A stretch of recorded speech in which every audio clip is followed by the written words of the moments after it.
하나님 말씀 보겠습니다. 예레미야서 31장 10절에서 20절 말씀입니다. 예레미야 31장 10절에서 20절 말씀 한 절씩 교독하시겠습니다. 10절 이방들이여 너희는 여호와의 말씀을 듣고 먼 섬에 전파하여 이르기를 이스라엘을 흩으신 자가 그를 모으시고 목자가 그 양떼에게 행함같이 그를 지키시리로다. 여호와께서 야곱을 구원하시되 그들보다 강한 자의 손에서 속량하셨으니 그들이 와서 시온의 높은 곳에서 찬송하며 여호와의 복 곡식과 새 포도주와 기름과 어린 양의 떼와 소의 떼를 얻고 크게 기뻐하리라. 그 심령은 물된 동산 같겠고 다시는 근심이 없으리로다. 그때 처녀는 춤추며 즐거워하겠고 청년과 노인은 함께 즐거워하리니 내가 그들의 슬픔을 돌려서 즐겁게 하며 그들을 위로하여 그들의 근심으로부터 기쁨을 얻게 할 것임이라. 내가 기름으로 제사장들의 마음을 흡족하게 하며 내 복으로 내 백성을 만족하게 하리라. 여호와의 말씀이니라. 여호와께서 이와 같이 말씀하시니라. 라마에서 슬퍼하며 통곡하는 소리가 들리니 라헬이 그 자식 때문에 애곡하는 것이라. 그가 자식이 없어져서 위로받기를 거절하는도다. 여호와께서 이와 같이 말씀하시니라. 내 울음소리와 내 눈물을 멈추어라. 내 일의 싹을 받을 것인즉 그들이 그의 대적의 땅에서 돌아오리라. 여호와의 말씀이니라. 너의 장래에 소망이 있을 것이라. 너의 자녀가 자기들의 지경으로 돌아오리라. 여호와의 말씀이니라. 에브라임이 스스로 탄식함을 내가 분명히 들었노니 주께서 나를 징벌하심에 멍에 익숙하지 못한 송아지 같은 내가 징벌을 받았나이다. 주는 나의 하나님 여호와시오니 나를 이끌어 돌이키소서. 그리하시면 내가 돌아오겠나이다. 내가 돌이킨 후에 뉘우쳤고 내가 교훈을 받은 후에 내 볼기를 쳤사오니 이는 어렸을 때의 치욕을 짐으로 부끄럽고 욕됨이니이다 하도다. 20절 같이 읽겠습니다. 시작. 에브라임은 나의 사랑하는 아들 기뻐하는 자식이 아니냐. 내가 그를 책망하여 말할 때마다 깊이 생각하노라. 그러므로 그를 위하여 내 창자가 들끓으니 내가 반드시 그를 불쌍히 여기리라. 여호와의 말씀이니라. 아멘. 자, 우리 10절부터 10절 우리 10절부터 12절까지 우리 교독하겠습니다. 이방들이여 너희는 여호와의 말씀을 듣고 먼 섬에 전파하여 이르기를 이스라엘을 흩으신 자가 그를 모으시고 목자가 그 양떼에게 행함같이 그를 지키시리로다. 여호와께서 야곱을 구원하시되 그들보다 강한 자의 손에서 속량하셨으니 우리 12절 같이 읽겠습니다. 시작. 그들이 와서 시온의 높은 곳에서 찬송하며 여호와의 복 곧 곡식과 새 포도주와 기름과 어린 양의 떼와 소의 떼를 얻고 크게 기뻐하리라. 그 심령은 물된 동산 같겠고 다시는 근심이 없으리로다 할지어다. 자, 이스라엘이 이제 회복이 되어질 때에 이제 열방이 이제 이 소식에 대해서 어제 보니까 하나님께서 열방 앞에서 야곱을 위해서 기뻐 외치고 전파하고 찬양하며 말하라고 하면서 하나님이 이제 이스라엘 북이스라엘을 회복시킬 것을 말씀하셨는데요. 회복된 이스라엘 앞에서 이제 열방이 이스라엘을 축복하는 장면이 오늘 10절에서 12절 내용입니다. 하나님께서 아브라함을 부르실 때 너를 축복하는 자가에게 내가 복을 내리고 그래서 땅의 모든 족속이 너로 말미암아 복을 받으리라 그랬는데요. 그 일이 회복된 이스라엘을 열방이 축복하는 것으로 이제 나타나는 장면입니다. 자, 무엇이라고 축복하는지 축복의 말을 한번 보겠는데요. 여기 이제 10절에 보면 중간 정도 보니까요. 이스라엘을 흩으신 자가 한번 따라하겠습니다. 그를 모으시고 그 양떼에게 행함같이 한번 따라하겠습니다. 그를 지키시리로다. 하나님이 모으시고 지키신다. 이렇게 선포합니다. 그리고 이 북이스라엘을 하나님 어떻게 모으시고 어떻게 지키실 수 있었느냐? 여호와께서 11절 야곱을 구원하시되 그들보다 강한 자의 손에서 한번 따라하겠습니다. 속량하셨으니, 속량이라는 것은 값주고 샀다는 뜻인데요. 그들을 다시 흩어진 곳에서 모을 수 있고 그들을 양떼같이 지킬 수 있는 것은 속량, 곧 값주고 사셨기 때문이다. 이렇게 이야기하고 있습니다. 기독교에서 가장 중요한 단어가 속량입니다. 하나님 값주지 않고는 우리를 살 수 없습니다. 우리를 용서할 수가 없습니다. 우리 주일도 말씀드렸지만 여러분 악에 대한 하나님의 진노가 없다고 하면 천국은 절대 천국이 될 수 없을 것입니다. 세상은 대충 악과 타협해서 살죠. 세상은 악의 개념 자체가 여론이 악을 만들기도 하고 결과가 악을 선으로 둔갑시키기도 하고 선을 악으로 둔갑시키기도 하기 때문에 악에 대한 진노, 노여움, 혐오 별로 없습니다. 우리 속에 악이 있기 때문에 악을 사실은요 그냥 내가 기분 나쁠 때 악이라고 이야기할 때 혐오하지만 실질적인 악에 대해서는요 우리가 굉장히 둔감할 뿐더러 분별도 안 될 뿐더러 단죄하고자 하는 의지도 없습니다. 그러나 하나님은 그런 분이 아닙니다. 하나님은 악에 대해서 너무너무 혐오하시고 너무너무 진노하시고 너무너무 노여하십니다. 그 결과 범죄한 이스라엘, 범죄한 유다, 범죄한 우리는 소멸되어질 수밖에 없습니다. 그런데 어떻게 다시 흩었던 그들을 모으시고 양떼의 행함같이 지키시느냐? 값주고 사신 속량 때문이다. 그 노여움, 진노, 혐오를 예수 그리스도께서 하나도 빠짐없이 다 걸머지지 않고는 우리의 구원이 이루어질 수 없습니다. 그리고 그런 예수 그리스도의 대가 지불을 생각할 때 우리는 하나님 앞에 떨게 되어 있는 것이고요. 또 감사하게 되어 있는 것이죠. 어쨌든 값주고 사셨기 때문에 저렇게 구원하신다라고 이방이 이스라엘을 향해서 노래하고요. 그래서 값주고 사셔서 이렇게 모으시고 나더니 하나님께서 모으시고 나서는요. 그냥 부끄러운 구원이 아니라 12절에 보니까 이제 돌아온 이스라엘이 이렇게 찬송하실 것이라고 하면서 이제 그 여호와의 복, 곧 곡식, 새 포도주, 기름 그리고 또 어린 양의 때 소의 때를 얻고 한번 따라하겠습니다. 크게 기뻐하리라. 물된 동산 같겠고 다시는 근심이 없으리로다. 이제 속량 받은 그들은 이제 하나님 앞에서 축복받게 될 것이고 축복받은 그들의 마음은 물된 동산 같고 또 다시는 삶 가운데 근심이 없을 것이라고 이 이방이 이제 회복된 에브라임을 향해서 막 축복하는 것입니다. 여러분 교만한 자가 잘 되면요 주위에 있는 사람 축복하지 않습니다. 근데요 겸손한 사람이 잘 되면요 주위에 있는 사람이 축복합니다. 근데 여러분 에브라임이 또 유다가 축복받는 것은 너무 중요합니다. 왜냐고 하면 우리가 축복받는 건 너무 중요합니다. 우리가 잘나서가 아니라 우리를 축복해야지 하나님이 그 말 들으시고 그들을 축복할 수 있기 때문에 우리는 꼭 축복을 받아야 합니다.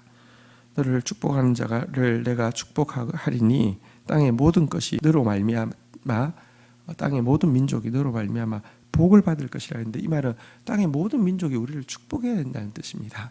근데 정말로 여러분들 겸손하고 또 겸손이 뭔지는 오늘 밑에 제일 마지막에 잘 나오고 있는데요. 겸손한 사람이 회복되면 땅이 축복합니다. 그리고 그 결과 우리는 모든 민족을 축복할 수 있게 되는 것입니다. 자, 이제 이 축복을 받고 나온 북이스라엘 사람들이 하나님 앞에 나올 때 어떻게 되느냐. 13절, 14절 교독하겠습니다. 그때에 처녀는 춤추며 즐거워하겠고 청년과 노인은 함께 즐거워하리니 내가 그들의 슬픔을 흘려서 즐겁게 하며 그들을 위로하며 그들의 근심으로부터 기쁨을 얻게 할 것임이라.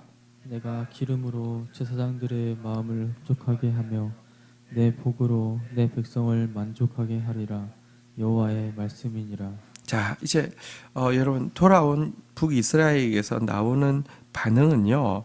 한번 따라하겠습니다. 춤추며 즐거워하겠고 함께 즐거워하리니 슬픔을 돌려서 즐겁게 하며 위로하여 그 기쁨을 얻게 할 것임이라. 춤추면서 즐거워할 것이다. 함께 즐거워할 것이다. 슬픔을 돌려서 즐겁게 할 것이다. 위로하여서 기쁨을 얻게 할 것이다. 어쨌든 이 기쁨, 즐거움이라는 단어가 지금 한 절 안에 4번이나 나왔습니다. 어쨌든 막 폭발하는 기쁨, 폭발하는 기쁨을 누리게 될 것이고요. 이 기쁨으로 말미암아 14절에 보니까 기름으로 제사장의 마음을 흡족하게 한다라는 말이 무슨 말이냐고 하면 이스라엘 백성들이 하나님 앞에 이 기쁨이 넘칠 때에 감사의 예물을 하나님께 드리고 제사장은 그 예물을 하나님 앞에 가지고 나아가는 자이잖아요. 그리고 또 물론 이제 그 예물 중에 일부는 이제 제사장들에게 드려지는 것인데 어쨌거나 이 하나님께 드리는 자발적인 예물이 넘쳐서 제사장들도 감격해서 하나님께 예배드리게 되고, 자 이렇게 제사장의 마음이 흡족하게 되고요. 그러니까 이 백성들이 하나님을 찾고 하나님께 막 자발적으로 예배드리니까 어제도 말씀드렸지만 과거에는 이스라엘이 살찜에 여호와를 발로 찾는데요. 돌아온 이스라엘은요. 하나님 축복해 주실 때 그거만큼 더 감격해서 하나님께 예배가 풍성할 것이라는 뜻이고요. 자 이렇게 그들이 하나님 앞에 자원해서 예물을 드리며 또 예배하고 나아갈 때 그들의 삶에는 내 복으로 내 백성을 만족하게 하리라. 하나님은 또 그들의 삶에 일상의 삶에 더 복을 주셔서 그러니까 복의 선순환이 되는 것이죠. 축복하셨더니 하나님 예배하고 예배했더니 하나님 더 복 주시고 우리 14절에 나오는 단어 한번 따라하겠습니다. 흡족하게 만족하게. 여러분 돌아온 그들이 얼마나 기뻐하는지가 4번이나 나오더니 이제 14절은 정말 마음을 흡족하게 하며 백성을 만족하게 하리라. 흡족하게 만족하게 해주신다. 이런 표현으로 이렇게 축복이 가득가득 들어 있습니다. 자, 회복되어진 이스라엘이 에 대한 열방의 축복의 고백과 또 이스라엘의 또 반응을 보였는데요.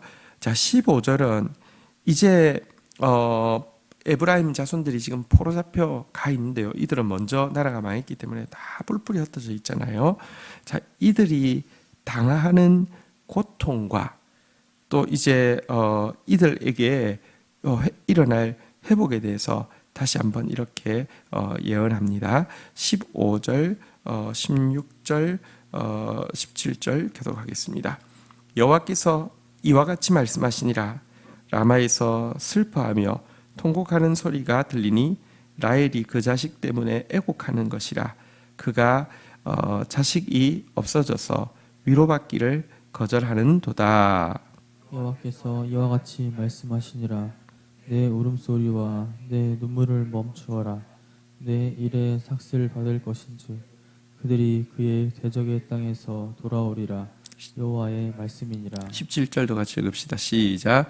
너의 장래에 소망이 있을 것이라. 너희 자녀가 자기들의 지경으로 돌아오리라. 여호와의 말씀이니라. 지금은 북이스라엘은 진정 망했고요. 백성들은 다 흩어져 포로 잡혀가 있는데요. 지금의 슬픔을 하나님은 안다고 이야기하시면서 무엇에 비유하냐면 라헬의 통곡에 비유하고 있습니다. 라마에서 슬퍼하며 통곡하는 소리가 들리니 라헬이 그 자식 때문에 애곡하는 것이라 라고 이야기하면서 자식이 없기 때문에 없어져서 위로받기를 거절하는 라헬의 눈물에 비유하고 있습니다. 라헬은 자식 없는 것 때문에 평생 울었고요. 사실은 이제 라마 근처에서 출산하다가 이제 그 베냐민을 낳다가 죽게 되었는데요. 어쨌든 그때 막 울었던 눈물을 자식이 없는 것 때문에 우는 눈물이다라고 이야기하면서 라헬은 사실은 이제 이 요셉과 베냐민의 요셉과 베냐민의 어미잖아요. 그리고 요셉 지파에서 에브라임이 나오잖아요. 그래서 이제 이 에브라임의 말하자면 이제 어머니라고 할 수 있는데요. 그러니까 이 북이스라엘의 어머니라고 할 수 있는데, 자기 자식들이 포로 잡혀가는, 이 라마를 거쳐서 포로 잡혀가는 자식들의 모습을 향해서 통곡하는 이 라헬의 눈물을, 위로받을 수 없는 눈물을 이야기해 놓고 나선 16절에 보니까 한번 따라하겠습니다. 내 울음소리와 내 눈물을 멈추어라 라고 하면서 이제 네가 자식이 없는 것 때문에 울었는데 자식이 돌아올 것이다 라고 이야기하면서요, 17절에 보니까 한번 따라하겠습니다. 너의 장래에 소망이 있을 것이라. 예레미야의 주제 구절이 두 구절인데요. 하나는 뽑고 파괴하고 파멸하며 무너뜨리고 심고 세우며 건설하리라. 이게 첫 번째입니다. 먼저 철저한 심판 후에 구원이 있을 것이라는 거 하고요. 또 두 번째 중심 구절은 너희를 향한 나의 생각을 내가 하느니 재앙이 아니요 평강이며, 한번 따라하겠습니다. 미래와 희망을 주려는 것이라. 근데 그 미래와 희망이라는 단어가 오늘 17절에 장래의 소망, 원어로는 똑같은데 번역을 이렇게 다르게 했을 것입니다. 하나님이 미래와 희망을 준다고 했는데 구체적인 미래와 희망이 무엇이냐? 오늘 17절에 나와 있는데요. 장래의 소망을 주려는 것이라고 하면서 그게 구체적으로 뭐냐? 너희 자녀가 자기들의 지경으로 돌아오는 것, 믿음의 다음 세대들이 세워지는 것, 이것이 구체적인 미래의 희망이다라고 이야기를 하고 있습니다. 지금의 그 아픔으로 말미암아 눈물을 하나님은 보고 계시고 그 눈물을 닦아 주실 수 있는 분 하나님입니다. 위로받기를 거절하는 자들에게 진정한 위로를 줄 수 있는 분이 하나님이고, 그 진정한 위로, 미래의 희망, 장래의 소망은 다음 세대가 세워지게 하겠다는 것인데 그 일을 이루어 주시겠다라고 이야기합니다. 자, 아까 에브라임이 돌아왔을 때 열방도 축복할 것이라 그랬어요. 도대체 얼마나 겸손해졌길래 열방도 그들의 회복과 그들의 축복을 기뻐할까요? 사람들은요, 남 잘 되는 거 기뻐하지 않습니다. 남 잘 되는 거 배 아파하고요, 헐뜯으려고 합니다. 근데 얼마나 겸손해졌길래 이렇게 회복되는 모습 보고 도리어 축복하게 되느냐. 18절에 보면 회복하여서 되돌아오는 에브라임의 고백이 이러할 것이다 라고 이제 설명을 하고 있습니다. 먼저 18절 보도록 하겠습니다. 같이 읽겠습니다. 시작. 에브라임이 스스로 탄식함을 내가 분명히 들었노니 주께서 나를 징벌하심에 멍에에 익숙하지 못한 송아지 같은 내가 징벌을 받았나이다. 주는 나의 하나님 여호와시니 나를 이끌어 돌이키소서. 그리하시면 내가 돌아오겠나이다. 한번 따라하겠습니다. 스스로 탄식함을. 자, 이 스스로 탄식한다는 게 이 스스로 돌이킨다. 이 탕자가 스스로 돌이켜 이러되 할 때 스스로 돌이킨다는 게 회개고요. 여기 스스로 탄식하는 것, 이 회개를 주님은 분명히 들으신다고 이야기하는데요. 에브라임이 포로 잡혀가 있을 때 회개의 내용이 무엇입니까? 첫 번째는요, 주께서 나를 징벌하심에 멍에에 익숙하지 못한 송아지 같은 내가 징벌을 받았나이다. 절대로 멍에를 치지 않는, 그러니까 송아지는 한 번도 져본 적이 없으니까 만약에 치우면 막 털면서 앉으려고 하겠죠. 우리는 하나님의 쉬운 멍에가, 제가 겸손이라고 했는데요, 절대로 겸손하지 않습니다. 하나님의 가벼운 짐이 말씀이라고 했는데요, 절대로 말씀 좋아하지 않습니다. 그런 내가 하나님이 지우셔서 결국은 내가 그 멍에를 치게 되었습니다. 감사합니다. 이게 첫 번째 고백입니다. 두 번째 또 고백은 그러나 하나님 한번 따라하겠습니다. 돌이키소서 돌아오겠나이다. 하나님 근데 내가 그걸 졌다 하더라도 내가 정말로 돌아오는 것은 나에게 있지 않고 당신이 돌이켜야만 돌아올 수 있습니다. 돌이키는 것 자체도 나 스스로는 할 수 없는 정말 죄인입니다. 무능합니다. 라고 또 회개하는 것입니다. 먼저는 멍에를 치게 해주셔서 감사하다고 감사하는 것이고 돌이키는 것마저도 이제는 내가 할 수 없습니다. 내가 하면 못해. 이게 교만이에요. 안 해서 그렇지. 그리고 안 하면서도요. 하면 못해. 이게 교만인데요. 이제 회개할 뿐만 아니라 할 수 없습니다. 나는 뭐든지 할 수 없습니다. 나는 돌이키는 것도 할 수 없습니다. 이게 진짜 겸손이잖아요. 이렇게 회개를 하게 됩니다. 19절 같이 한번 보도록 하겠습니다. 같이 읽겠습니다. 시작. 내가 돌이킨 후에 뉘우쳤고 내가 교훈을 받은 후에 내 벌기를 쳤사오니 이는 어렸을 때의 치욕을 짐으로 부끄럽고 욕됨이니이다. 주께서 또 돌이키시면 돌아오게 됩니다. 돌아오고 나서는 여러분 진짜 생고생했네. 아유 끝나서 다행이야. 이게 아닙니다. 여러분 돌아오고 나서는요 정말 깨우치고 나서 교훈을 받고 나서는요 더 부끄러워한다는 것입니다. 볼기짝을 치면서 내가 왜 그랬을까? 너무 부끄럽고 욕되구나. 정말 치욕스럽게 내가 정말 하나님 떠나서 정말 많은 악을 행했구나라고 하면서 더 돌이킨 후에 더 자매하고 더 겸손해질 것이다 라고 이야기하고 있습니다. 이것이 북이스라엘이 회복되어질 때의 진짜 모습입니다. 그들의 고백입니다. 이 고백 하나님이 받기를 원했고요. 이 고백 들으시고 하나님이 여러분 반드시 돌아오게 하시는데요. 왜? 하나님은 징계하실 때 20절 한번 마지막 절입니다. 같이 읽겠습니다. 시작. 에브라임은 나의 사랑하는 아들 기뻐하는 자식이 아니냐. 내가 그를 책망하여 말할 때마다 깊이 생각하노라. 그러므로 그를 위하여 내 창자가 들끓으니 내가 반드시 그를 불쌍히 여기리라. 여호와의 말씀이니라. 여러분 하나님은요 에브라임에 대해서 한번 따라하겠습니다. 나의 사랑하는 아들 기뻐하는 자식이 아니냐.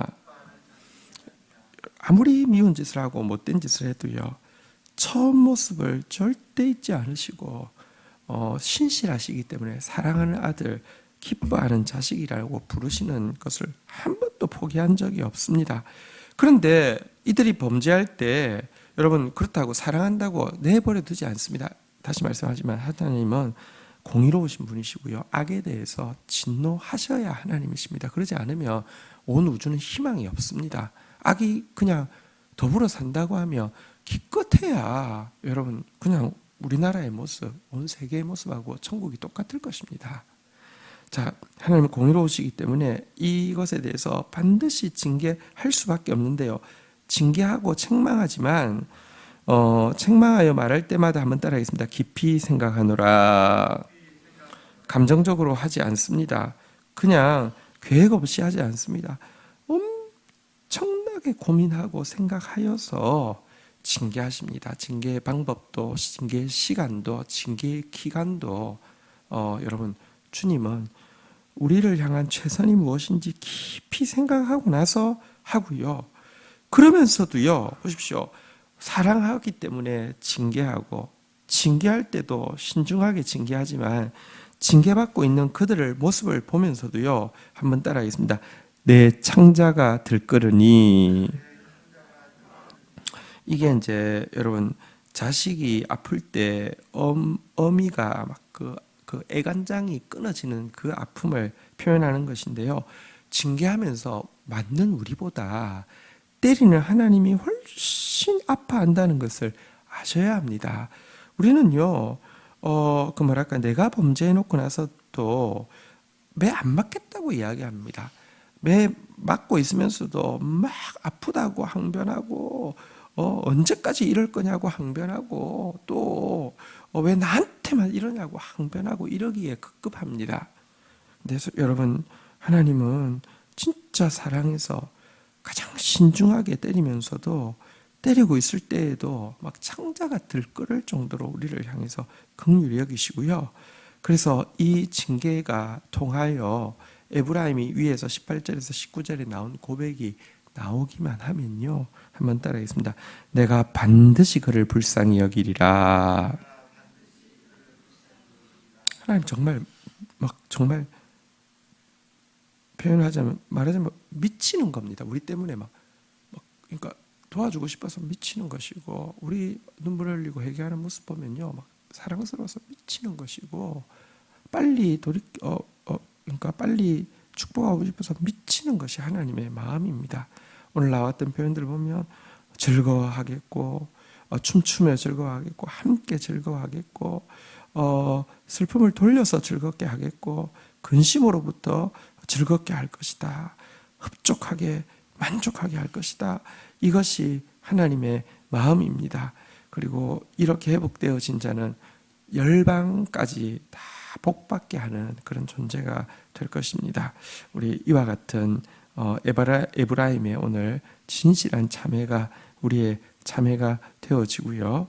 하나님의 우리를 향한 사랑하시는 그 사랑이 마음껏 흘러 들어올 수 있는 그런 고백의 주인공 되기를 주의 이름으로 축원드립니다. 주신 말씀 붙잡고 우리 주님 앞에 나아가 기도하는 시간 가지도록 하겠습니다. 함께 기도하시겠습니다.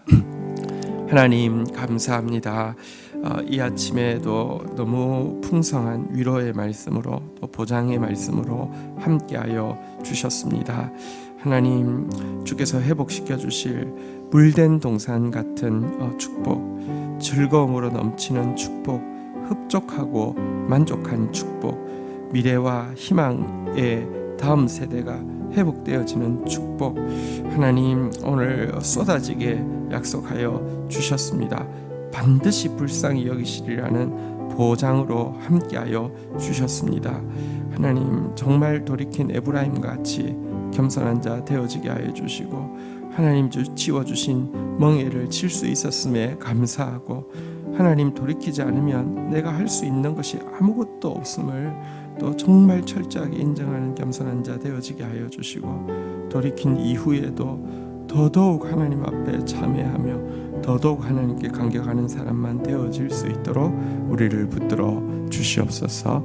감사합니다. 예수 그리스도의 이름으로 기도 올립니다. 아멘.